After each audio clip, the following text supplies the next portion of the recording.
欢迎, welcome. Thanks for joining me today. Today, we get to be magicians. We're going to mix a few simple ingredients and poof, create an amazing meal. Just a few tricks will surprise and delight your family. Hey, they'll be so impressed, they might even do all the dishes. Just follow along with me and fabulous food will appear before your eyes. We're going to get cooking in a few seconds, but first, let's go to San Francisco, Chinatown for some very special celebrations.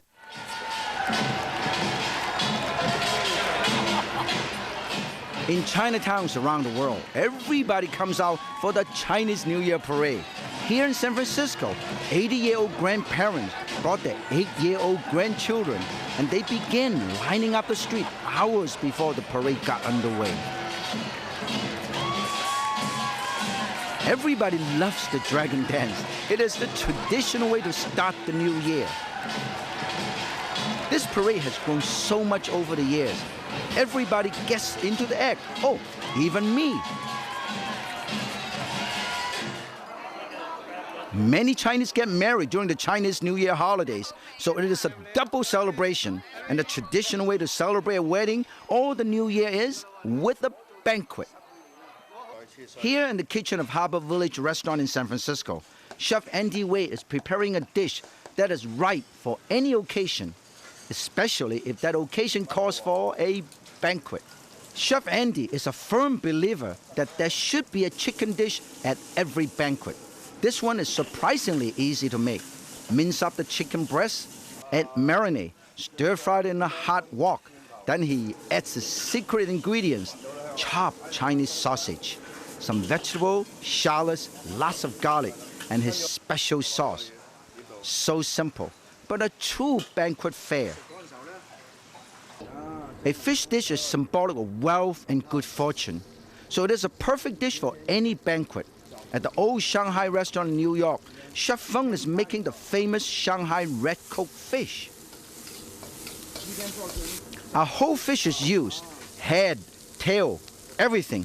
This also symbolizes a good beginning and a good ending. The sea bass is pan-fried. Next, it is slowly braised in a rich, sweet brown sauce. Then the rest of the ingredients are added.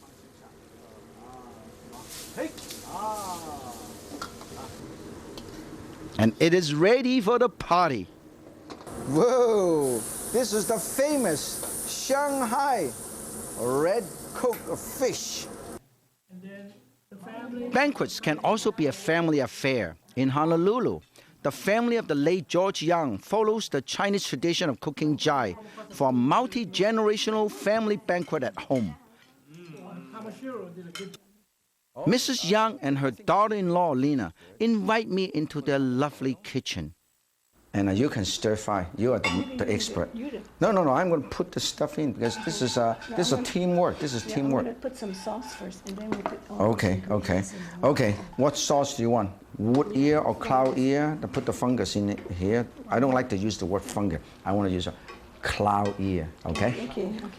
This jai dish is actually a classic. And whenever during Chinese New Year also, they serve this jai. So we put the ginkgo nut right here. We counted that. Gonna let it braise a little bit.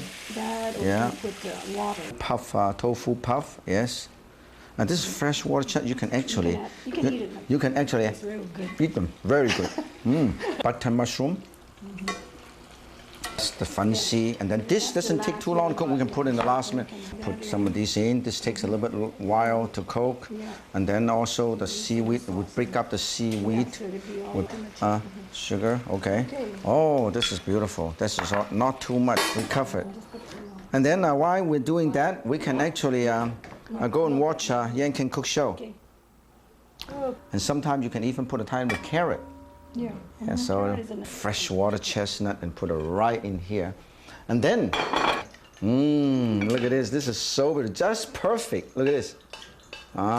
Look at that. This is wonderful. There is a Chinese tradition of cooking vegetarian dishes for the first day of Chinese New Year. This is Mrs. Young's delicious vegetarian jai.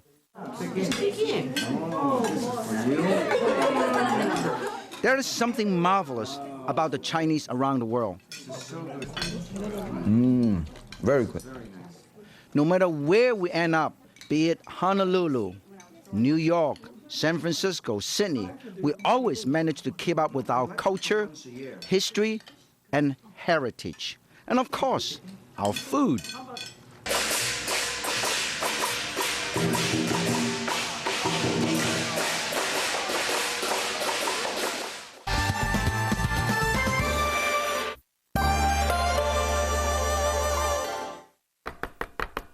I am chopping some chicken, coarsely chopped. To prepare a dish is for the festival, Sang Choi Bao chicken wrap. After this is all done, you scoop it all right into the little bowl like this. Scoop it in, push it down, push it down. Now, the most important thing is always clean this up right away. Always clean up your knife. Always clean up your knife on both sides. Okay? In the meantime, let's get ready. Here, we marinate a tiny bit of this chicken with cornstarch and salt and a tiny bit. Chef Wei of Harbor Village in San Francisco use a tiny bit of egg, so I use a tiny bit of egg too. Normally, you don't have to use egg. In northern China, they actually use egg as a marinade to coat the meat, whether it's ground or shredded. This gives that smooth texture and also seal in the juice. Now, let us put it all together. You need more chicken, cut up more chicken, no big deal. Now, heat up your frying pan, just enough oil, coat it. Always remember to do it. Then, look at all the ingredients, we'll put it in, okay? Now, we have shallot, chopped onion. Oh, look at this. Chinese sausage, it looks like this. Chinese sausage, you can buy them. They always come in pairs. Fresh water chestnut, garlic. This is fresh water chestnut. It looks like this. We also put it in. Put them all in. Stir. Stir. This is what you call stir fry. Make sure when it fry, you stir constantly, okay? Some people will say, how come when I stir fry so much liquid comes out? Because you don't stir it enough. Continue to stir. When this is almost ready, I push this aside because I like to do the vegetable first because I want to get the flavor out, okay? And Chef Wei do the chicken first. This way, the chicken is all much more tasty because the flavor. And I push, push, push. Now, why I'm doing this and stir frying this, I want to show you a couple other ingredients that I'm also using in this particular dish. Look at this. I have garlic chive, yellow chive. This is garlic chive. You chop yellow chive, you chop very nice and sweet. This is how you do it. When you grow this, you cover it, and then there's no chlorophyll, no photosynthesis. They turn white. Some cilantro and pickled ginger. That's all you have to do. Oh, we add the season. Tiny bit of sugar, tiny bit of pepper. Very dry dish, okay? Tiny bit of soy sauce. This is so nice. This is how I break up. If you are grinding or chopping this, you use a spatula. You push it down like this. You push it down and you continue to do it. Oh, look at the color. You know, the flavor of the onion, the shallot, and of course, all the rest of these, chive and cilantro and pickled ginger, give color, flavor. It's a celebration. It's a dish for Chinese New Year. You know why they call Sang Choi Bao? Sang Choi is lettuce. Sang Choi means to increase, to grow your wealth. A tiny bit more extra soy sauce. And look at this. I'm going to show you all of these. Now let it braise for a little bit. Let it continue to stir fry a little bit. I'll show you a couple of things. Look at this. Traditional, you go to Chinese restaurant, you know what they use? They use dry oyster. Hou xi sang choi. Dry oyster. You chop them all up, you put in the dish, or they use squab. Very popular ingredient. Instead of using chicken, use squab and dry oyster. Hou xi means good business. Continue to grow your business. And then during Chinese New Year, they also have lettuce. When they do lion's dance, they have a lettuce like this with some red envelope. This is yan in Chinese. Then the lions would chew on it, see? Choi chang in Chinese call. Oh, I think this is nice and ready. Very good. And we are ready to serve. let me show you how easy it is to serve these, okay? Here, I put a tiny bit over here. Beautiful. You see this? This is so wonderful. And I think Chef Wei would have been proud of me. This is so wonderful. And then, you know what? I'm going to show you how easy it is to eat it. Put a tiny bit of hoisin sauce here, okay? And put a tiny bit of these that you already have done. Put it right here. You wrap it up like a little burritos or la taco. You know what? I am proud to serve this sang choy bao chicken wraps.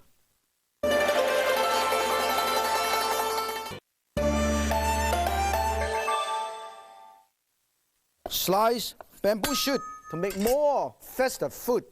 Shanghai lekker sea bass. Or you can use any fish. Here, what we have here is the fish stick here. You see this? You can use salmon, you can use any fish. This is wonderful fish, get a lot of wonderful fish oil. All you have to do is put a tiny bit of salt, okay, on both sides. Tiny bit of salt on both sides. And then, of course, tiny bit of cornstarch. Just dust it a little bit. Dust it. Actually, it's easier to dust it like this. You see this? Dust it like this. Turn it to the outside. This is going to be given a nice, smooth texture. Seal in the juice, okay? And then in the meantime, we're going to get the frying pan ready to pan fry it until they're nice and golden brown. Okay, that's all I need. Look at this. Nice and pan fry. Put it all right in right here. Listen to the sizzling sound, okay? Whoa. How beautiful. Always, as you go along, always learn to clean up, okay? This is good. First, it's safe. Secondly, you have more working space. Very nice. It doesn't take too long to do. Move them around. Use a whole fish for festivity. Use a whole fish. Because fish is a symbol of completeness. Good beginning to a good ending. And also prosperity, because you have the whole thing. You have everything, not part of it. Look at that golden brown. Look at how nicely brown. Look at this. And let it continue to brown a little bit. And then we put the rest of the ingredient in here. Here, I have some garlic. Saute some garlic. Ginger, green onion, and also mushroom. If you have mushroom, put some mushroom. This is mushroom too. Bamboo shoot. All of this in. And of course, this is cloud ear. Let me show you the difference between, this is the soaked cloud ear and this is the dry one.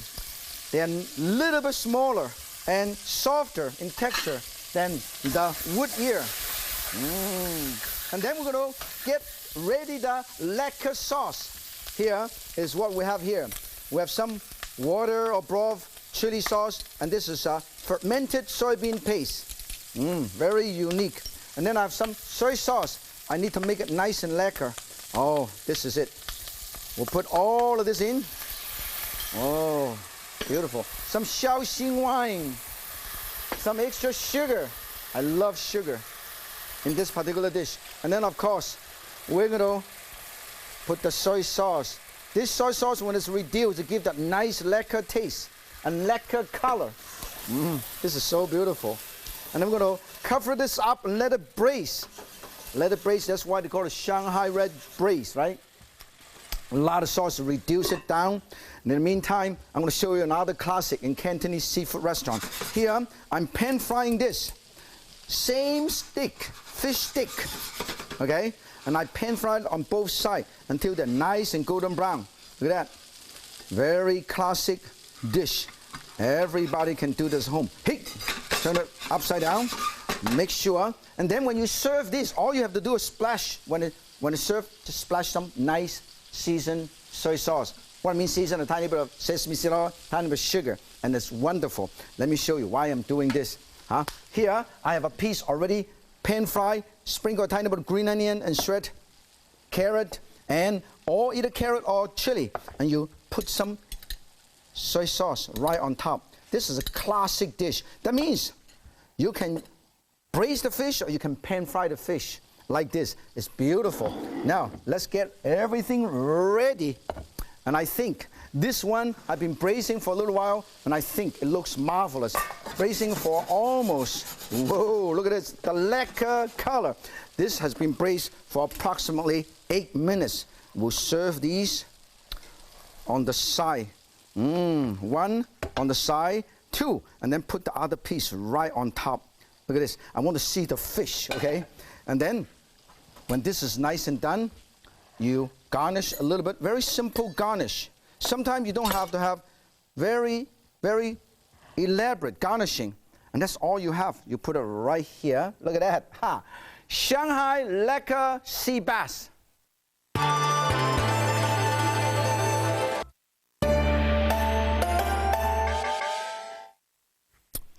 I am building a wonderful treasure. I call it Lucky Treasure Rice Pudding. In Shanghai, they call it Treasure Rice Pudding. Look at the color. This is beautiful. You can build it any way you want. I have all kind of raisins, golden raisin. This is like a work of art. Okay, build it all up. Build it all up. Okay? And then, all kind of color. Make sure you build it up in such a way that it looks good. Okay? Stay. Now, this is glutinous rice. Let me show you the glutinous rice. This is the raw glutinous rice. When you cook them, they become translucent. Now, people ask me, why 8? 8 is a good fortune. In Chinese, 8 means fat. Fat means to expand, to grow your wealth. That's the reason why. And then I have some wonderful, you can use any fruit, any dry fruit will do it. I have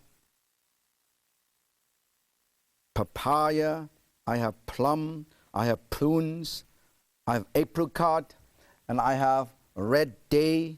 I have all kind of stuff, and build them all up. And then finally, put some wonderful sweet lotus bean paste right in the middle.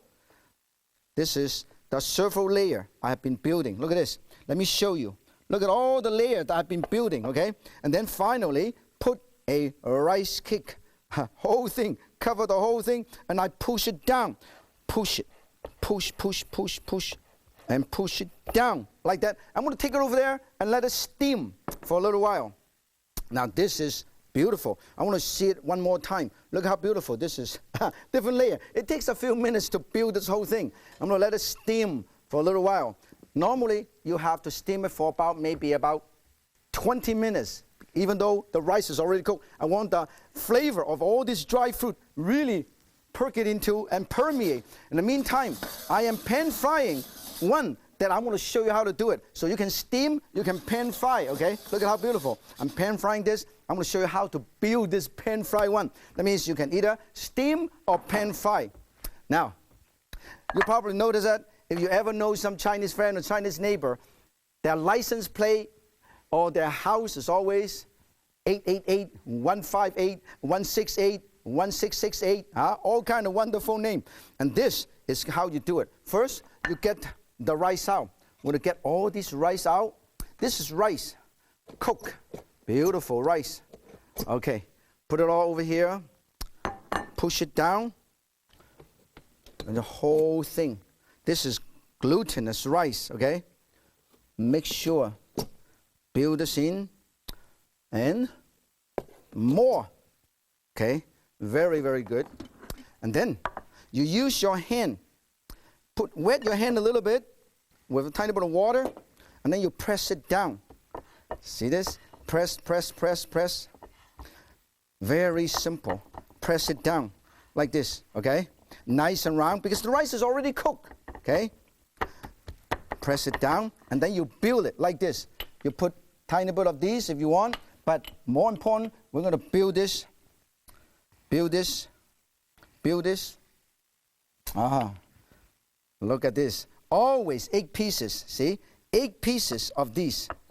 And then, of course, raisin. You can build it any way you want. I can build it triangle. I can build it like this. I want to show you work of art. Talk about glutinous rice. It's very important. A lot of people don't know that there are long grain rice, medium grain rice, and glutinous rice. This is glutinous rice. They stick here. they use less water to cook. And then, of course, we can build this in. You can do it any way you want. Glutinous rice is used in Chinese cuisine a lot, okay? You can use different kind of raisin, okay? The whole idea is work of art. You create your own design, okay? And then, now I have designed something different. I have put this, actually, put a small piece of these, and I rolled it out, and I put this right in the middle. You see this? And then I have put this kumquat right in the middle here, and I'm going to have some nuts right around. And then I'm going to pan fry this. When you pan fry this, they're nice and golden brown. You pan fry both sides. And then in the meantime, I mix some syrup. Tiny bit of extra sugar, right here. And also some plum sauce, and also some fermented rice. That's very, very unique, okay? And that's all we have to do. Get it ready. Now, how do you serve the pan-fried one? You slice this whole thing right over here. Look beautiful. And the one that is already steamed, whoa, we'll take this out and we'll serve these right here. Be very, very careful. Now, this is how you do it, okay? Hold on to this, and you push this, and you go, ha, like that. And you know what? This whole thing comes out, and then you serve with syrup. Look at how beautiful. Serve with syrup, and then put this pan-fried right here. Hey, lucky treasure rice pudding. Wow, this delicious dessert makes a wonderful holiday treat. Of course, it is so good that you could make it for New Year's Day or any day. Don't forget to share. I will see you soon. Until next time, remember, Yan can cook for celebration, so can you. 再见。